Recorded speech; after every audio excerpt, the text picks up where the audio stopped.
Siapakah pahlawan nasional pertama yang diakui oleh Indonesia? Mungkin banyak yang belum tahu.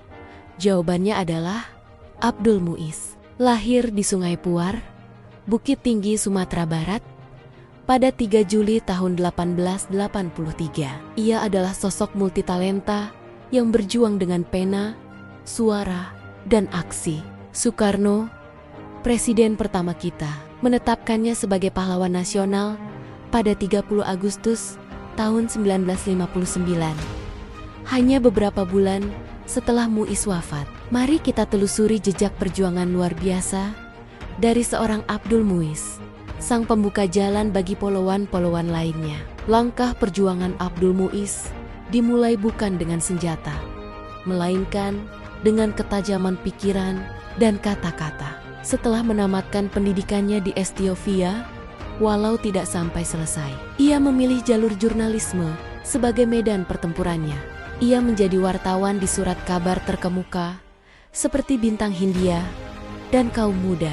Melalui tulisan-tulisannya, ia dengan berani mengkritik kebijakan kolonial Belanda yang menindas rakyat. Tidak hanya sebagai jurnalis, ia juga seorang sastrawan ulung.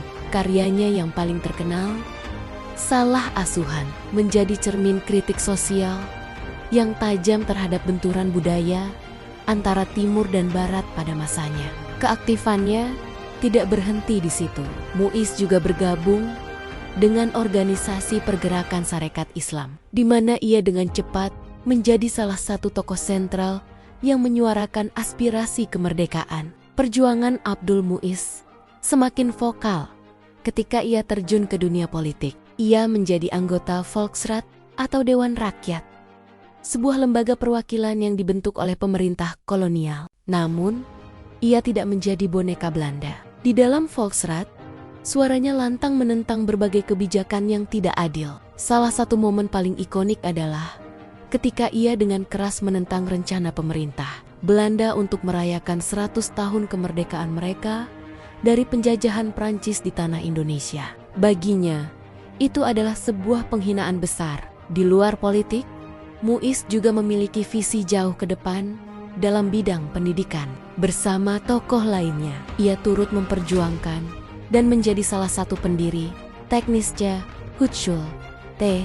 Bandung, yang kini kita kenal sebagai Institut Teknologi Bandung (ITB). Sebuah institusi yang melahirkan banyak teknokrat dan pemimpin bangsa. Keberanian dan perlawanan Abdul Muiz mencapai puncaknya, yang membuat pemerintah kolonial gerah. Ia dituduh sebagai penghasut karena tulisan-tulisannya yang dianggap membangkitkan semangat anti-Belanda. Puncaknya terjadi pada tahun 1922 ketika ia memimpin aksi pemogokan besar-besaran para buruh di Yogyakarta. Tidak berhenti di situ, ia juga dengan gigih mengorganisir perlawanan rakyat terhadap kebijakan pajak yang mencekik di Toli-Toli, Sulawesi Tengah. Rentetan aksi ini membuat pemerintah kolonial Belanda hilang kesabaran. Mereka menangkap Abdul Muiz dan menjatuhkan hukuman yang kejam baginya. Ia dilarang beraktivitas politik dan diasingkan dari luar Pulau Jawa. Akhirnya, ia dipenjara di kota kecil yang sejuk, Garut, Jawa Barat, hingga akhir hayatnya. Di Garut, Abdul Muiz menjalani masa tuanya dalam pengasingan, jauh dari panggung politik nasional yang pernah ia guncang. Namun, semangatnya tidak pernah padam. Setelah Indonesia merdeka, meskipun usianya sudah senja, ia tetap berkontribusi dengan turut serta dalam mendirikan Persatuan Perjuangan Priangan.